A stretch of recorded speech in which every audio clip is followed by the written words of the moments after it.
உணர்ந்து வருகிறேன். எந்த மாவட்டத்திற்கு சென்றாலும் விவசாயிகள் அரசிடம் பெரிய விஷயங்கள் மட்டும் கேட்பது. தங்கள் உழைப்புக்கு உரிய மதிப்பு வேண்டும், தங்கள் விளைபொருட்களுக்கு நியாயமான விலை வேண்டும், தங்கள் பிரச்சனைகளை யாராவது பொறுமையாக கேட்க வேண்டுமென்றுதான் முதலில் எதிர்பார்க்கிறார்கள். நமது மாநிலத்தின் ஒவ்வொரு மாவட்டத்திற்கும் தனித்தனி சிறப்புகள் உள்ளன.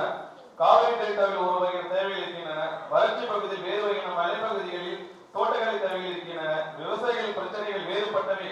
எனவே எல்லாருக்கும் ஒரே தீர்வு என்ற அணுகுமுறையை விட பகுதி சார்ந்த தேவைகளை திட்டமிட என்பதே எங்களின் நோக்கம். இன்று உலகம் முழுவதும் வேளாண்மை வேகமாக மாறிக்கொண்டிருக்கிறது. புதிய தொழில்நுட்பங்கள், செயற்கை நுண்ணறிவு, துல்லிய மேலாண்மை, ட்ரோன்ஸ் பயன்பாடு, காலநிலை முன்னறிவிப்பு, நீர் மேலாண்மை போன்றவை விவசாயத்தில் பெரிய மாற்றங்களை ஏற்படுத்தி வருகின்றன. இந்த மாற்றங்களை தமிழ்நாட்டு விவசாயிகள் முழுமையாக பயன்படுத்த வேண்டும். அதற்கான பயிற்சி, வழிகாட்டுதல் மற்றும் ஆதரவை தமிழ்நாடு அரசு தொடர்ந்து வழங்கும். விவசாயத்தில் உற்பத்தி அதிகரிப்பது மட்டும் போதாது, விவசாயியின் வருமானம் உயர வேண்டும். அதற்காக மதிப்பு கூட்டல், பதப்படுத்துதல், நேரடி சந்தைப்படுத்துதல், விவசாய உற்பத்தியாளர் குழுக்கள் FPO, விவசாய உற்பத்தி பொருட்கள் ஏற்றுமதி வர்த்தகம் போன்றவற்றிலும் அதிக கவனம் செலுத்த வேண்டியுள்ளது. அதே போல் இளைஞர்கள் வேளாண்மையை விட்டு வெளியேறாமல் நவீன தொழில்நுட்பத்துடன் கூடிய தொழில் முனைவராக உருவாக்க வேண்டும். விவசாயம் என்பது இழப்பத்தரும் தொழில் என்ற எண்ணத்தை மாற்றி அறிவியல் சார்ந்த லாபகரமான தொழிலாக மாற்றுவதும் நம் அனைவரின் பொறுப்பு. பெண் விவசாயிகளின் பங்களிப்பையும் நாம் மறந்துவிடக் கூடாது. விதைப்பு முதல் அறுவடை வரை, கால்நடை வளர்ப்பு முதல் மதிப்பு கூட்டல் வரை அவர்கள் ஆற்றும் பணி அளவிட முடியாதது. அவர்கள் திறமையை மேம்படுத்தும் திட்டங்களுக்கும் அரசு தொடர்ந்து முன்னுரிமை அளிக்கும்.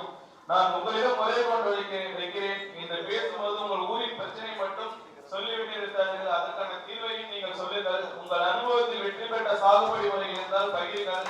மற்ற விவசாயிகளுக்கும் அது பயனாக இருக்கும். இங்கு இருக்கின்ற அதிகாரிகள் நான் கூற இருப்பது ஒன்று, விவசாய அலுவலகத்திற்கு வரும்போது ஒரு மனுவாக பார்க்காமல் ஒரு குடும்ப உறுப்பினர் வந்திருக்கிறார் என்ற உணர்வுடன் நாம் அனைவரும் அணுக வேண்டும். அவர்கள் நேரத்திற்கும் உழைப்பிற்கும் மதிப்பளித்து பிரச்சனைகளுக்கு விரைவான தீர்வை நாம் வழங்க வேண்டும். நாம் அமைச்சராக இருப்பதாக மட்டும் எல்லா பிரச்சனைகளுக்கும் உடனடியாக தீர்வு சொல்ல முடியாது. ஆனால் ஒரு உறுதியை உங்களுக்கு தருகிறோம். நீங்கள் வைக்கும் ஒவ்வொரு கோரிக்கையும் கவனமாக பரிசீலிக்கப்பட்டு சாத்தியமான அனைத்தையும் நடைமுறைப்படுத்த இந்த அரசு உறுதியுடன் செயல்படும் என்று கூறி வருகிறோம்.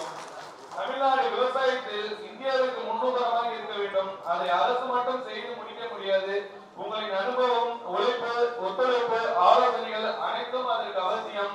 இந்த ஆண்டு எல்னினோ ஆண்டாக உலக சுற்றுச்சூழல் காலநிலை வல்லுநர்கள் அறிவித்துள்ளார்கள். எல்னினோ பாதிப்பு காரணமாக தென்மேற்கு பருவமழை குறைந்து காவிரி நீர்பிடிப்பு பகுதிகளில் நீர்வரத்து குறைந்ததன் காரணமாக மேட்டூர் அணை நீர் மட்டம் குறைவாக உள்ளது. இது போன்ற இக்கட்டான சூழ்நிலையும் அனுபவம் எங்களுக்கு மிக சிறந்த வழிகாட்டியாக இருக்கும். மேலும் விவசாயிகளின் பயிர்களில் காப்பீடு செய்வதற்கு குறைந்த காலமே உள்ளதால் விவசாயிகள்